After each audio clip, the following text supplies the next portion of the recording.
اعوذ باللہ السمیع العلیم من الشیطان اللعین الرجیم بسم اللہ الرحمن الرحیم الحمد للہ وکفی والسلام علی عبادہ الذین اصطفی اما بعد فقد قال اللہ سبحانہ وتعالی فی محکم کتابہ المبین بسم اللہ الرحمن الرحیم فاقم وجہک للدین حنیفا فطرۃ اللہ التی فطر الناس علیہا لا تبدیل لخلق اللہ ذالک الدین القیم ولکن اکثر الناس لا یعلمون۔ عزیزان محترم، سورہ روم قرآن مجید کا 30واں سورہ ہے اور سرنامہ کلام میں اس سورے کی 30ویں آیت کی تلاوت کا شرف حاصل کیا گیا۔ اس آیہ مبارکہ میں پروردگار عالم نے یہ حکم دیا کہ فَأَقِمْ وَجْهَكَ لِلدِّينِ حَنِيفًا، تم اپنی توجہات کو دین حنیف کے لیے قائم کر دو۔ فطرۃ اللہ التی فطر الناس علیہا، اللہ نے اپنی فطرت پر انسانیت کو خلق کیا ہے۔ لا تبدیل لخلق اللہ، اور اس تخلیق میں یعنی دین فطرت میں اس تخلیق میں کسی تبدیلی کا کوئی امکان نہیں ہے۔ ذالک الدین القیم، مضبوط اور مستحکم دین یہی ہے۔ ولکن اکثر الناس لا یعلمون، لیکن انسانوں کی اکثریت اس بات سے واقف نہیں ہے۔ اس آیہ مبارکہ میں پروردگار عالم نے جو مرکزی فکر دی ہے انسانیت کو، وہ مرکزی فکر یہ ہے کہ اپنی ساری توجہات کو دین کے لیے قائم کرو، اور یہ دین تمہارے لیے کوئی اضافی بوجھ نہیں ہے، کوئی ایسا بوجھ نہیں ہے جسے الگ سے لا کر لازا جا رہا ہو، بلکہ یہ دین وہ ہے کہ جسے اللہ نے تمہاری فطرت میں وضعیت کیا ہے۔ ایک ایک انسان کی فطرت میں اللہ نے اس دین کو وضعیت کیا ہے۔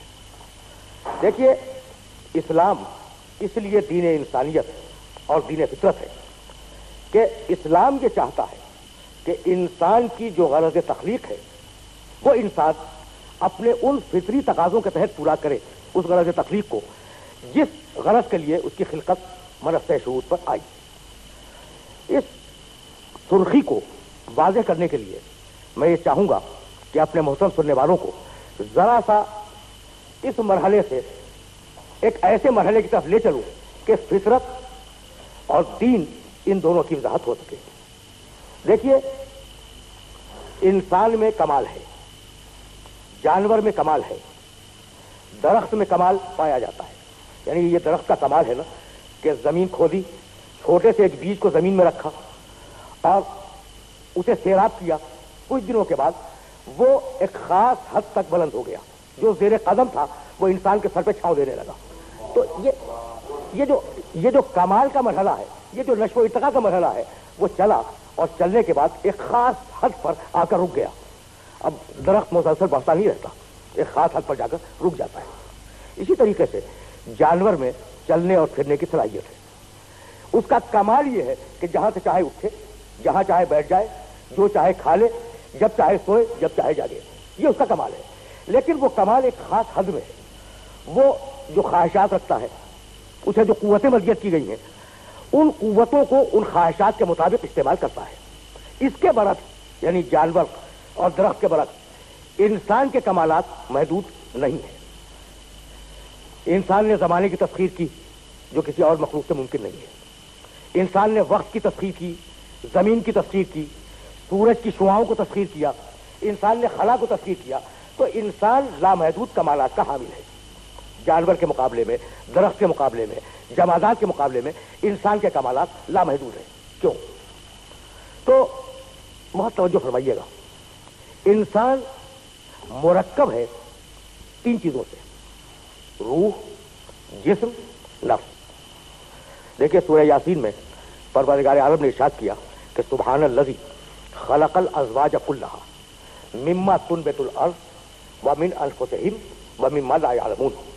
دنیا میں بابرکت واللہ، دنیا میں اس اللہ نے جتنے بھی جوڑے خلق کیے وہ تین چیزوں سے. سبحان الذی خلق الازواج کلھا مما تنبت الارض، مٹی سے نکالا. یعنی جتنے بھی جوڑے ہیں دنیا میں، جتنے بھی انسان پائے جا رہے ہیں دنیا میں، ان میں تین چیزیں ہیں. مما تنبت الارض، مٹی ہے، یہ جسم کیا ہے؟ مٹی ہے. ومن انفسہم، اس کے اندر نفس ہے. ومما لا یعلمون، اور ایک شے اور ہے جسے ہم اور آپ روح کے نام سے یاد کرتے ہیں.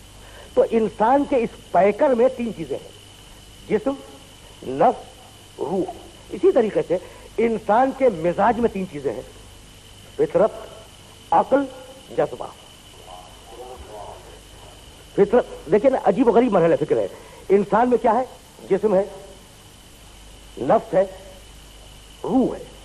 روح کا تقاضا عقل، نفس کا تقاضا جذبہ. میں بہت واضح بات عرض کر رہا ہوں. روح کا تقاضا ہے عقل، نفس کا تقاضا ہے جذبہ. اب چیز بچی کیا؟ میں روح کا تقاضا ہو گیا عقل، جسم کا تقاضا، نفس کا تقاضا، وہ جذبہ ہو گیا. اب ایک چیز بچی، وہ ہے جسم.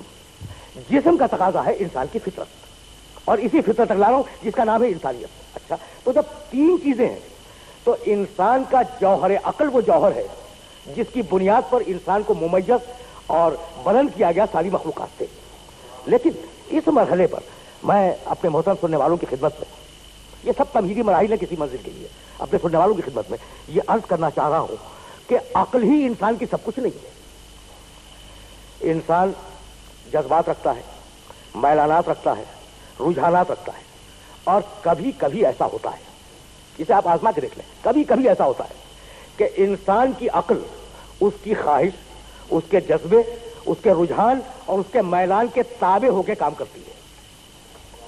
یہ تجربے کی بات ہے اور مشاہدے کی بات ہے. یعنی عقل ہے میرے پاس عقل ہے، لیکن میری عقل تابع ہو گئی ہے میری خواہش کے، میرے جذبے کے. مثلا انسان کو کسی اچھی سی نوکری کی تلاش ہے، یہ اس کی خواہش ہے، یہ اس کا جذبہ ہے، یہ اس کا رجحان ہے، یہ اس کا میلان ہے. وہ ایک اچھی سی نوکری چاہتا ہے. اب عقل نے تلاش شروع کی کہ نوکری کو حاصل کرنے کا ذریعہ کیا ہے. اب عقل کو یہ نہیں دیکھنا ہے، یعنی نہیں دیکھتی عقل کہ صحیح طریقہ کیا ہے نوکری حاصل کرنے کا، غلط طریقہ ہے نوکری حاصل کیا ہے نوکری حاصل کرنے کا، صحیح ہو یا غلط. عقل طریقہ وضع کرتی ہے اور اس طریقے سے اس نوکری کو حاصل کر لیتی ہے. تو خواہش نے حکمرانی کی عقل کے اوپر.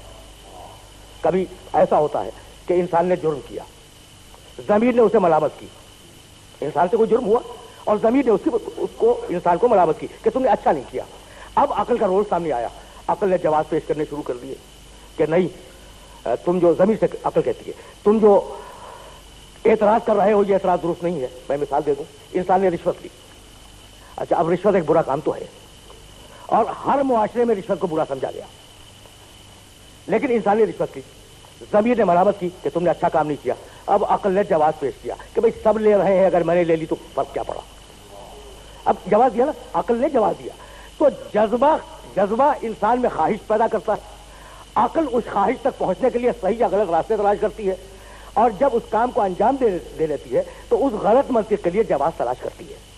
تو اگر خدا پرستی کو، دین کو اور عبودیت و بندگی کو عقل پر مبنی کر دیا جاتا تو اس بات کا خطرہ تھا کہ صحیح اور غلط کی چونکہ تمیز عقل نہیں کر سکتی، اس بات کا خطرہ تھا کہ عقل اپنی کوششوں اور کاوشوں سے ایک ایسی منزل تک پہنچ جائے جو غلط ہو. اسی لیے پروردگار عالم نے خدا پرستی کو، بندگی کو اور دین کو عقل پر مبنی نہیں کیا بلکہ فطرت پر مبنی کیا. اس لیے کہ فطرت میں غلطی نہیں ہے. دیکھیے، بہت نازک اور بہت عجیب مرحلہ ہے جہاں سننے والوں کو روکنا چاہ رہا ہوں. عقل بدل جاتی ہے، کبھی صحیح فیصلے تک پہنچے گی، کبھی غلط فیصلے تک پہنچے گی، لیکن فطرت ہمیشہ وہ کرے گی جو اس کی ذات میں اور اس کی طینت میں ودیت کیا گیا ہے. اگر یہ بات واضح ہو گئی ہو تو میں آپ کے سامنے عادت اور فطرت کا فرق رکھنا چاہ رہا ہوں. دیکھیے، آدم علیہ السلام کے عہد میں انسان کا دین اس کی فطرت تھی. جو انسان کی فطرت ہے وہی اس کا دین ہے. میں مثال دے دوں، بھائی نابالغ بچہ، وہ لڑکا ہو یا لڑکی ہو، 15 سال سے قبل، لڑکی 9 سال سے قبل بالغ نہیں ہے. اس پر نماز واجب نہیں, روزہ واجب نہیں, حج واجب نہیں, کوئی قانون واجب نہیں ہے. اچھا, ملک کے قوانین بھی نابالغ پہ لاگو نہیں ہوتے. تو وہ بچہ جو نابالغ ہے وہ اپنے ماں باپ کی نگرانی میں رہتا ہے اور اپنے فطری ضابطوں کے مطابق زندگی گزارتا ہے. جب وہ بالغ ہو جاتا ہے اس کے بعد اس پہ قوانین اور شریعتیں لاگو ہونے لگتی ہیں. اسی طریقے سے عہد آدم علیہ السلام کا انسان چونکہ بلوغ کی حد سے پہلے کی عمر میں تھا, اس لیے اس پر کوئی شریعت لاگو نہیں ہوئی اور پروردگار نے اسے آدم جیسے باپ کی نگرانی میں رکھا کہ تم اپنے فطری ذمہ داریوں کو پورا کرو, تم پر کوئی قانون اور کوئی شریعت لاگو نہیں ہے. یہی سبب ہے کہ قرآن مجید نے مختلف مقامات پر ارشاد کیا ہے وما کان الناس الا امۃ واحدہ, میں پوری انسانیت ایک امت تھی. سورہ بقرہ میں کہا کان الناس امۃ واحدۃ فبعث اللہ النبیین مبشرین ومنذرین, پوری انسانیت امت واحدہ تھی. اچھا, یہ پوری انسانیت جب امت واحدہ تھی تو تھی کس دین پر؟ ہے نا قابل غور بات, کس دین پہ تھی؟ وہ دین جو فطرت کے اندر رکھا گیا ہے. اس لیے کہ سورہ اعراف میں ایک آیت ہے اور اس آیت کا مفہوم یہ ہے کہ پروردگار نے فرزندان آدم میں سے ایک ایک سے سوال کیا. وہ عالم ارواح کی بات ہے, عالم ذر کی, یوم الست کی, ایک ایک سے سوال کیا الست بربکم, کیا میں تمہارا رب نہیں ہوں؟ قالوا بلا, ساری روحوں نے آواز دی کہ پروردگار کیوں نہیں, تو ہی ہمارا رب ہے. تو اب یہ خطاب بلا واسطہ ہے, کسی فرشتے کے ذریعے نہیں ہوا. جبریل اس خطاب کو لے کے انسانوں تک نہیں آئے, براہ راست خطاب آیا. اچھا, تو یہ خطاب کب آیا؟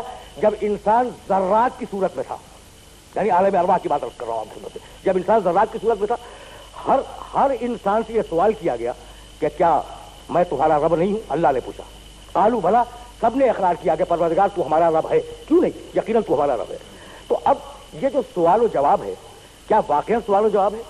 نہیں. جس طریقے سے زمین کی فطرت میں گھومنا رکھا گیا, جس طریقے سے درخت کی فطرت میں اڑنا رکھا گیا, جس طریقے سے پانی کی فطرت میں نشیب کی طرف بہنا رکھا گیا, اسی طریقے سے انسان کی فطرت میں ایک رب کا اقرار رکھا گیا. بات تو واضح ہو رہی نا, انسان کی فطرت میں ایک رب کا اقرار وضعیت کر دیا گیا. اب اگر یہ بات واضح ہوئی تو مجھے اجازت دے کہ میں یہیں سے اپنے سلسلہ فکر کو تمہیدی منزلوں پہ ختم کر کے آگے لے جاؤں. دیکھیے, ایک ہے عادت اور ایک ہے فطرت. عادت بدلتی ہے, فطرت بدلتی نہیں ہے. جبھی تو سمجھ میں آئے گا کہ اسلام دین فطرت کیوں کر ہے. عادت بدلتی ہے, زبان زمین کے فرق سے بدلتی ہے. دنیا کی کوئی بھی زبان لے لے, 10 میل پر 15 میل پر وہ زبان بدل جائے گی. کچھ لہجہ بدلے گا, کچھ الفاظ بدل جائیں گے. اچھا, زمانے کے اعتبار سے زبان بدلتی ہے. 100 سال پہلے جو اردو تھی آج نہیں ہے, اور 100 سال بعد جو اردو ہوگی وہ اس اردو کے خلاف کچھ اور چیز ہوگی. تو زبان بدلتی ہے زمانے اور زمین سے, بدلتی ہے نا. اچھا, لباس بدلتا ہے زمانے اور زمین سے. میرا لباس کچھ اور ہے, آپ کا لباس کچھ اور ہے. مختلف سماجوں میں, معاشرتوں میں, تہذیبوں میں مختلف لباس رہے. کچھ لباس آج کا فیشن ہے, 100 سال بعد آؤٹ آف ڈیٹ ہو جائیں گے. 100 سال پہلے ان کا تصور بھی نہیں تھا. تو لباس تبدیل ہوتے ہیں. انسان کا سماج بدلتا ہے, تہذیب بدلتی ہے, معاشرت بدلتی ہے, نشست و برخاست کے اصول بدل جاتے ہیں, زبان بدل جاتی ہے. لیکن وہ بچہ جو آغوش فطرت میں پہلا قدم رکھ رہا ہے, کیا آدم سے لے کر آج تک اس کے رونے کا انداز بدلا؟ یہ ایک سوال ہے جو میں اپنے سننے والوں کی خدمت میں رکھنا چاہ رہا ہوں. بھائی, لباس بدل گیا, زبان بدل گئی, تہذیب بدلی, معاشرت بدلی, سارے سماج کے اصول بدل گئے, سب کچھ بدل گیا نا. اچھا, لیکن رونے کا انداز, بچہ جب پیدا ہوتا ہے تو روتا ہوا پیدا ہوتا ہے. کیا رونے کا انداز کبھی تبدیل ہوا؟ کیوں؟ اس لیے کہ رونا فطرت نے بتلایا تھا اور فطرت بدلتی نہیں ہے. رونا فطرت نے بتلایا اور فطرت تبدیل نہیں ہوتی. تو عادت بدل جاتی ہے, فطرت بدلتی نہیں ہے. اب میں کیسے عرض کروں کہ انسان کو کل بھی بھوک لگتی تھی, کل کچا گوشت کھاتا تھا, اور آج لذت کام و دہن کے لیے مختلف قسم کی غذائیں پکا کے کھا لیتا ہے. انسان کو کل بھی نیند کی ضرورت تھی, غاروں میں سوتا تھا, درختوں کی بلندیوں پر شاخوں میں جا کے چھپ کے سو جایا کرتا تھا, اور آج بڑے بڑے شبستہ بناتا ہے اپنے سونے کے لیے. کل بھی مانتا تھی, آج بھی مانتا ہے. کل بھی باپ میں شفقت تھی, آج بھی باپ میں شفقت ہے. تو جو بدلی وہ عادت بدلی.